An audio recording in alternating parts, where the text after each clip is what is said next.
Hola a todos y a todas. España necesita ya un gobierno de coalición de izquierdas que asuma que los derechos sociales tienen que ser el eje de gobierno. El PSOE dice que el único escollo que evita ese gobierno soy yo. He estado reflexionando en estos días y no voy a ser la excusa para que el PSOE evite ese gobierno de coalición. Mi presencia en el Consejo de Ministros no va a ser el problema siempre y cuando el PSOE asuma que no puede haber más vetos y que la presencia de Unidos Podemos en el próximo gobierno tiene que ser proporcional a los votos y que la propuesta lógicamente la va a hacer Unidas Podemos. He trasladado esto a Pedro Sánchez y he pedido a Pablo Echenique que traslade al Partido Socialista nuestra voluntad de negociar ya un gobierno de coalición de izquierdas, un acuerdo integral, programa y equipos para sacar adelante la investidura la semana que viene. Hasta pronto. Pablo Iglesias renuncia a formar parte del gobierno y ofrece a Pedro Sánchez iniciar las negociaciones para una coalición. El líder de Podemos insta a Pedro Sánchez a sentarse a negociar programa y equipos que, por su parte, tendría que designar Unidas Podemos. Iglesias mantiene el pulso y dice que Sánchez no será presidente nunca, si obliga a votar otra vez. El secretario general de Unidas Podemos, Pablo Iglesias, se mantiene conciliador a la vez que firme en su postura sobre la investidura de Pedro Sánchez. En una entrevista en 20 minutos dice que cree que aún es posible el acuerdo, si no es ahora en agosto y si no en septiembre, y que con el PSOE hay que tener paciencia. Aunque confía en que no se repitan las elecciones, dice que si Sánchez obliga a volver a votar no será presidente nunca. Mientras, el PSOE abre la puerta a que Irene Montero, o Echenique, entren en un gobierno de coalición. No hay avances en las negociaciones para la investidura de Pedro Sánchez. El PSOE sigue rechazando que Pablo Iglesias forme parte del futuro gobierno, pero no descartan que Irene Montero sea ministra en un gobierno de coalición. Así lo ha señalado la portavoz del PSOE en el Congreso de los Diputados, Adriana Lastra, quien ha insistido en que el escollo para un ejecutivo de coalición es su líder, Pablo Iglesias. Antes del anuncio de Pablo Iglesias, la portavoz del gobierno Isabel Celaá hacía estas declaraciones. El presidente Sánchez se ha movido una vez más y ha ofrecido claramente y con total honestidad, ha hecho una oferta a Unidas Podemos para un gobierno de coalición. Pedían un gobierno de coalición y el presidente Sánchez ofrece un gobierno de coalición. Por tanto, iremos la semana que viene a una investidura esperable que obviamente ofrece la gran disyuntiva. O puesta en marcha, avance, progreso, o, por el contrario, un bloqueo que nadie espera. Es preciso que pongamos en pie la investidura y el gobierno subsiguiente, porque España necesita seguir poniendo en marcha políticas de progreso.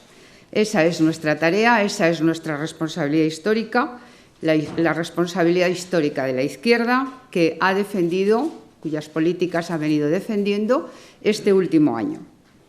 La izquierda ha revertido los recortes en educación, en sanidad, ha subido el salario mínimo interprofesional, las pensiones, el salario de los funcionarios. Por tanto, hemos ido desarrollando políticas de regeneración democrática, de recuperación social y, desde luego, de disciplina fiscal. Y queremos seguir con esas políticas. Para ello, es necesario que la semana que viene se produzca una investidura en verde, en positivo, para que podamos poner en marcha cuanto antes un gobierno. No podemos perder esa oportunidad. España está en una coyuntura económica favorable, tiene una magnífica posición en Europa y en el mundo y tenemos que aprovecharla. Quería preguntarle primero si el presidente del Gobierno en funciones se ha dirigido ya a los líderes políticos de PP, Ciudadanos y Unidas Podemos, dado que tenía pendiente esa llamada antes del arranque del debate de investidura de la próxima semana. Y también quería preguntarle si el presidente del Gobierno, como se ha venido un poco deslizando en las últimas horas y también ayer en su entrevista en La Sexta, si estaría dispuesto a aceptar como ministros a dirigentes de la cúpula de Podemos como Irene Montero, Rafael Mayoral, Pablo Echenique, etcétera, siempre y cuando no entrase en ese gobierno Pablo Iglesias. Es decir, si la cúpula dirigente de Podemos puede entrar en ese gobierno para cargos cualificados, para ministerios en los que estén cualificados, quiero decir. Gracias.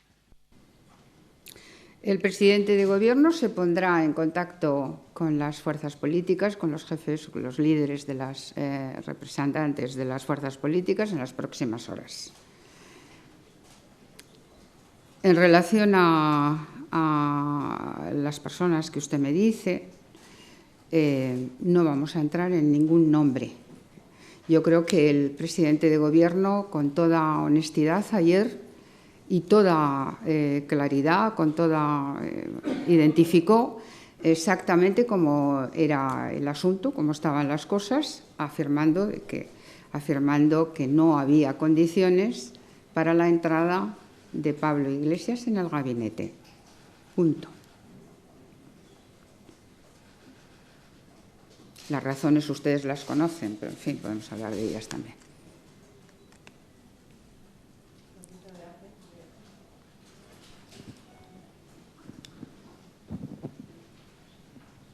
Hola, buenas tardes. Dijo el presidente que no se daban las condiciones para la entrada de Pablo Iglesias en el gabinete, pero son distintas esas condiciones para los miembros de la cúpula que ha comentado mi compañero Juanma Romero. ¿Qué diferencia hay si todo es la dirección de Podemos? ¿Cuál sería? Son muchos los gobiernos de coalición existentes en el mundo y desde luego lo hubo en Francia en la época de Mitterrand y desde luego lo hay en Euskadi también, por coger un ejemplo contemporáneo, en los cuales los líderes no suelen querer entrar. No suelen querer entrar. Por una razón política, porque la discrepancia muchas veces, es decir, lo lógico, lógicamente, los modelos de país son diferentes, las miradas son distintas. No es lo mismo en el interior de un gobierno que se produzca una discrepancia legítima con miembros de otra fuerza política representativa que con el líder de esa fuerza representativa. No es lo mismo, los resultados suelen ser diferentes. Entonces, lo que pide, lo que ha propuesto, lo que oferta, y he de recordar la potencia de la oferta. Es decir, ustedes tienen que ver con toda claridad que el gobierno de coalición que propone y oferta el presidente de gobierno no suma mayoría absoluta. No solo no suma mayoría absoluta, sino que incluso, como pudimos ver en La Rioja, no garantiza tampoco ningún tipo de aportación positiva en otras comunidades. No garantiza, no digo que no lo vaya a ver, pero no garantiza. Por tanto, la oferta es profundamente, iba a decirles, generosa y además profundamente política. Entran otras, se ofrece una entrada a personas representativas con conocimientos técnicos, desde luego, porque es impensable pensar que alguien que tiene que liderar un ministerio no tenga esos conocimientos técnicos. Para nosotros eso no es admisible y, por lo tanto, personas con conocimientos técnicos y, por supuesto, un ministro siempre es político, que puedan realmente llevar a cabo la encomienda de gestión que eventualmente tengan. Esta es la oferta del presidente de gobierno y es una oferta muy razonable, muy razonable. Y cuando se dice que no se dan las condiciones y se habla además de condiciones, ¿qué tipo de condiciones? Oiga, pues políticas, oiga, pues funcionales y además algunas condiciones que también son y reflejan relaciones sociales, ¿no? Porque no parece que una razón es que hemos de entrar, como dice Pablo Iglesias, para que no se desvíen, es decir, para que efectivamente cumplan, porque nosotros sabemos hacer la política social.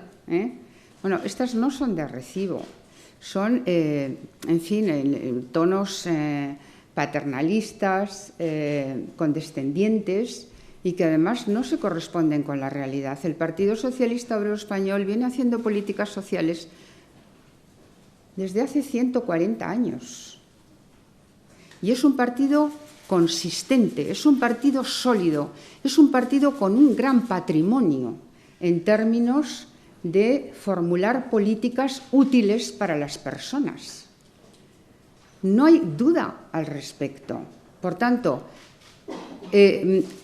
aceptamos un gobierno, el presidente de gobierno y candidato acepta un gobierno de coalición, que era lo que se pedía. Se pide un gobierno de coalición. Ya está el gobierno de coalición encima de la mesa. ¿Ahora qué pasa? ¿Que se pide otra cosa? Eso no tiene ningún pase. No, es un propósito inasumible, es una pretensión inasumible el sacrificar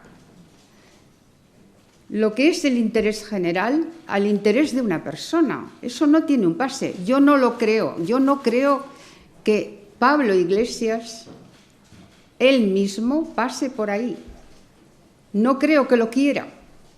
No creo que quiera que por mor de una persona vayamos a sacrificar el interés general la semana que viene. No lo creo.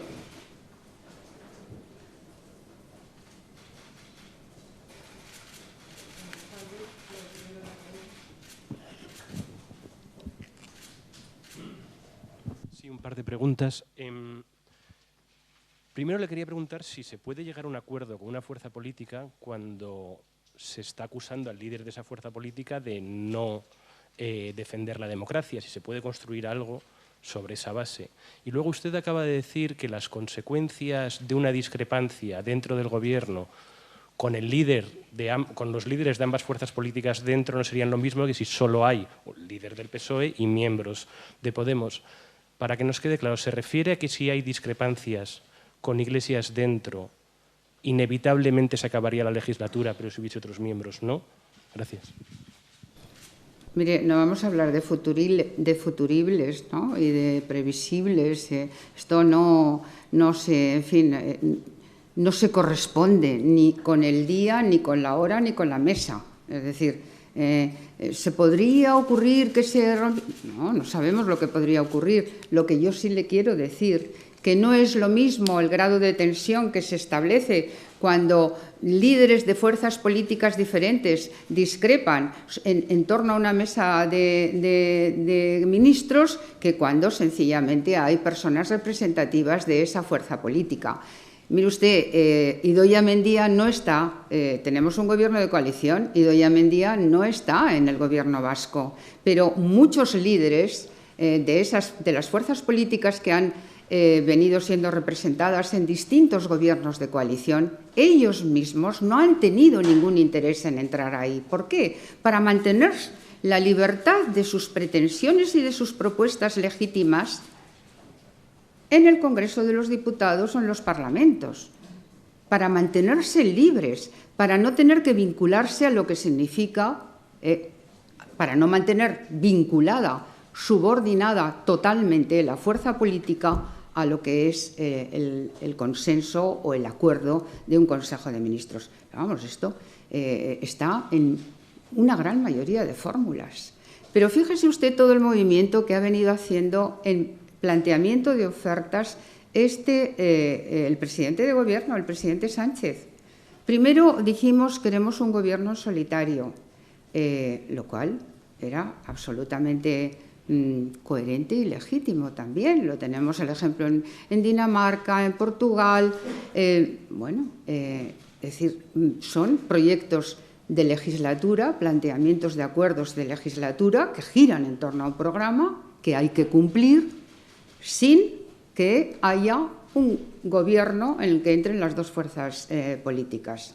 En esos gobiernos de coalición, claro, yo les hablo del norte, que es lo que más conozco.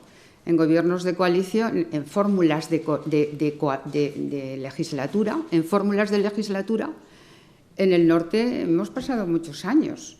Después ha habido gobiernos de coalición, luego gobierno en solitario y finalmente gobierno de coalición. Pero el jefe de la otra fila, el representante, el líder de la otra fuerza política, en este momento no está dentro del gobierno de coalición. Pues generalmente eso aporta una libertad, un grado de libertad superior. Pero, en fin, aquí estamos en con otras circunstancias, otros condicionantes. Pero aun estando esos condicionantes que legítimamente puedan sentir Unidas Podemos, claro, lo que se pone en el lado de la balanza y lo que se pone en el otro lado de la balanza no es comparable. A cualquier político, a cualquier otra fuerza política, decimos, no, es que en este lado de la balanza está el que podamos tener una investidura la semana que viene y que podamos poner en marcha, en plenitud de funciones, un gobierno para dar la estabilidad que necesita este país y trabajar en todos los ángulos que veníamos trabajando. Y además lo podemos hacer con esa otra fuerza, que es Unidas Podemos, con la que hemos venido trabajando, que es socio preferente durante toda la legislatura. Y en otro lado de la balanza ponemos el condicionante que no estaba planteado, porque lo que se pedía era un gobierno de coalición. En el otro lado de la balanza ponemos ese otro condicionante.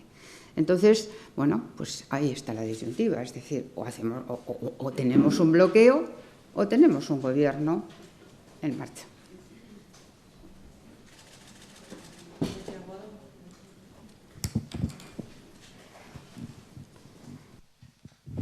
Buenas tardes, portavoz.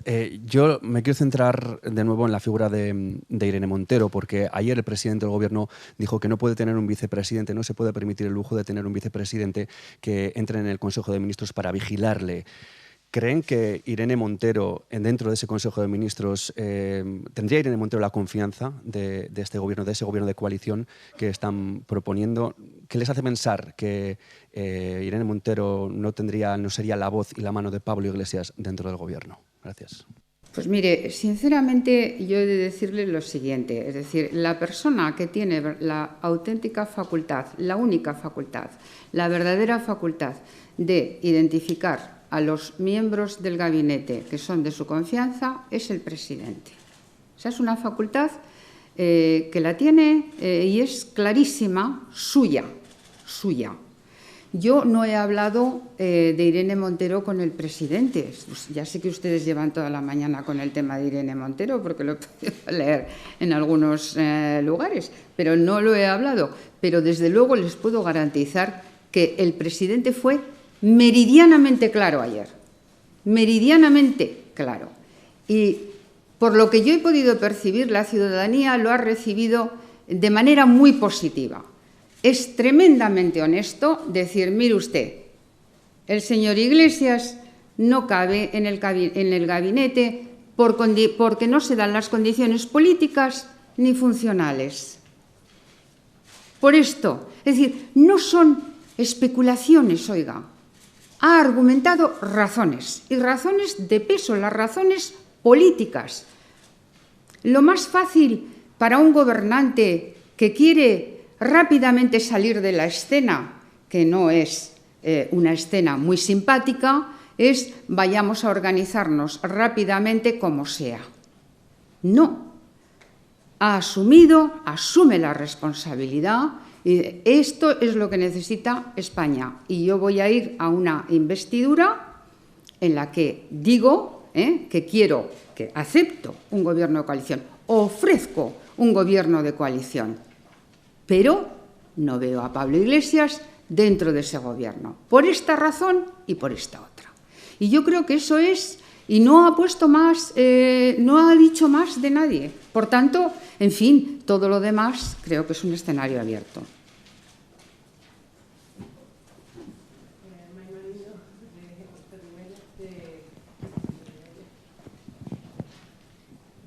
Sí, buenas tardes, portavoz. Usted misma ha dicho que el presidente ha ido dando movimientos. ¿Este movimiento es el último, el del ofrecimiento de un gobierno de coalición sin Pablo Iglesias dentro? Eso por un lado. Y por si nos puede adelantar algunos detalles del discurso de investidura del presidente, si en él va a hacer guiños para atraer, digamos, a Unidas Podemos o a otras formaciones que también son necesarias para que salga adelante la investidura. Gracias. Es el presidente quien tiene que modular sus propuestas y esto va, pues fíjese, el martes era la primera votación. Ahí queremos 176 votos respaldando, y el jueves será la siguiente votación de no tener éxito la primera. La llamada que el presidente y los que hemos tenido la oportunidad de dirigirnos a la opinión pública hemos hecho reiteradamente corresponde a las fuerzas políticas de este país no bloquear la investidura, no bloquear la investidura, por dos razones. Primera, porque no hay otra alternativa,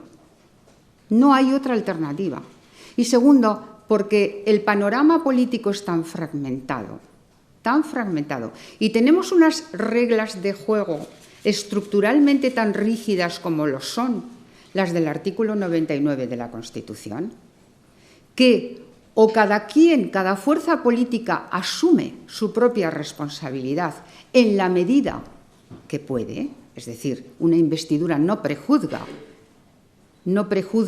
que no haya una tarea de oposición en marcha, no prejuzga nada, simplemente no bloquea. Y con frecuencia esta situación se quiere intencionadamente comparar a la del año 2016, cuando la comparación no es mimética. El año 16 había una alternativa, ahora no la hay. Y el panorama es tan fragmentado o más. Hay 5 fuerzas políticas en liza.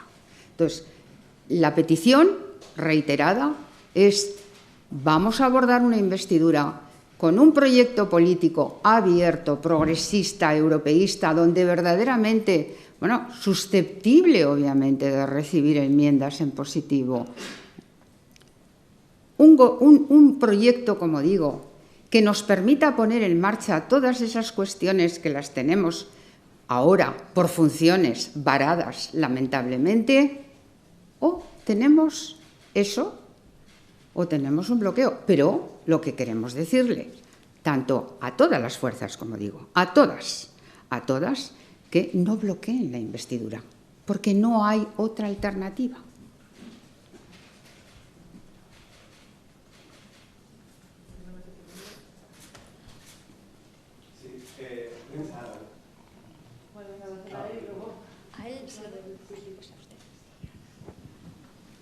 Señora ministra de portavoz, buenas tardes. Mi nombre es el Shaddad. Soy de la prensa árabe, o sea, una prensa árabe, es Defensa Árabe se llama. Mi pregunta es lo siguiente: dentro de este caos y crisis tan difícil que han puesto todos los otros partidos, nosotros como yo soy egipcio, nos importa tanto los árabes la situación del PSOE y la situación de España, especialmente en ese momento que ustedes están en una crisis bastante de la investidura, pero lo que me preocupa es la situación que estoy hablando fuera del contexto ahora mismo, es qué pasaría con la política exterior, especialmente lo que está pasando ahora en Estados Unidos, lo que está pasando en la parte del Oriente Medio. Ustedes, como partido actual y en el poder, ¿cuál es la pista panorámica para la situación internacional? Especialmente que ahora estamos haciendo perder mucho tiempo, más de 2 meses, que el gobierno debería estar formado realmente y deberían mirar el interés por todos los españoles dentro de lo que ¿qué pasará? Porque España es un país tan importante dentro del contexto internacional, y lo que estamos haciendo estamos desmereciendo, especialmente que yo he informado mucho al mundo árabe. La situación económica que en España está en buena situación, pero parece ser que si seguimos así no va a ser así. Muchas gracias. Me gustaría que usted me explique un poco la situación. Sí, muchas gracias por su valoración. Obviamente me identifico con ella en el sentido de que España es un gran país. España está en una situación excelente en el ámbito nacional, internacional, digo casero, hablando de Europa también, y que efectivamente no es lo mismo abordar desafíos internacionales. Nos va a tocar el Brexit vivir, nos va a tocar el plan plurianual europeo, es decir, cuáles son los presupuestos europeos. Nos va a tocar vivir situaciones nacionales, internacionales, como las que usted ha mencionado dos, todo el tema de Estados Unidos, el problema de aranceles, las relaciones multilaterales o unilaterales internacionales. No es lo mismo abordar estos desafíos con una fortaleza de un gobierno en plenitud de funciones que con un gobierno en funciones. Por tanto, ciertamente, hasta ahora, 3 meses no es un tiempo excesivo. Hemos tenido elecciones el 28 de abril, hemos tenido elecciones locales, municipales y autonómicas durante todo el mes de mayo, y hemos tenido temas europeos que atender en lo que va de tiempo. Por tanto, estamos en el tiempo adecuado. Desde el principio dijimos, iremos a julio. La cuestión y el coste de oportunidad empezaría a sentirse si efectivamente la semana que viene no hay una investidura. Con lo cual sí que tendríamos que hablar ciertamente de costes de oportunidad, puesto que no haya, si se bloquea la semana que viene la investidura. Exacto. Si se bloqueara la investidura la semana que viene, y por eso decimos que todas las condiciones en positivo están encima de la mesa para que no se bloquee, si se llegara a bloquear, el precio empezaría a pagarse, porque claro, eso ya nos llevaría a un escenario no conocido. Hola, buenas. Aquí. ¿Qué tal? En relación a las publicaciones del Diario Público a principios de semana, quería saber si el Consejo de Ministros sí ha hablado sobre el tema o si no da validez a las pruebas que presentan los reportajes sobre que el CNI tenía en pista a los chavales de Ripoll y que el imán Esati era informante del CNI hasta creo que el día antes, si no recuerdo mal, del atentado. Bueno, este asunto, como usted sabe, ya tuvo su articulación incluso en el propio Congreso. Yo creo que fue el señor director del CNI, el señor Sáenz Roldán, quien compareció a instancias de las fuerzas políticas representativas como en torno a marzo de 2018 para dar, en la Comisión de Secretos Oficiales, para dar explicaciones y para dar información al respecto. Ahora yo creo que eso ya está en otro ámbito y, por tanto, nosotros a todo lo que se pueda aportar desde el Gobierno para tal cosa, pues se hará, pero no estamos en el tema. Es decir, ya está sustanciado en el Congreso de los Diputados. Como le digo, hubo una comisión, la Comisión de Secretos Oficiales, en la que compareció el señor director del CNI. Pero, vamos, que en fin, que Defensa o quien tenga más información y si se le pide, ya sabe usted que el Gobierno colabora absolutamente con tanto estamentos judiciales como policiales.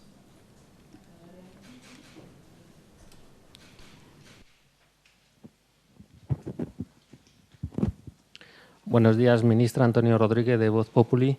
Quería saber cuántos ministros aceptaría de Podemos el presidente del Gobierno, porque el partido de Pablo Iglesias siempre ha dicho que querría tener la misma representación o parecida numéricamente a lo que tiene en el Congreso, es decir, 1/3 de los diputados que tiene el PSOE.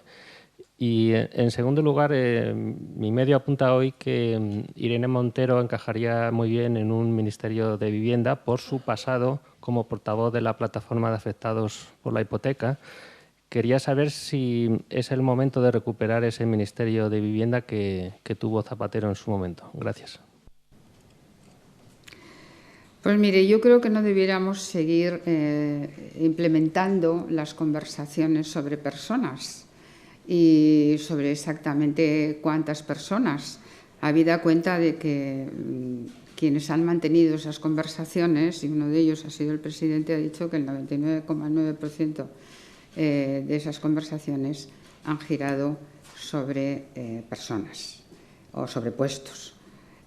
Por lo tanto, yo creo que esas conversaciones no se corresponden con la tarea de esta mesa, y yo creo que deben mantenerse entre las personas que han llevado las conversaciones.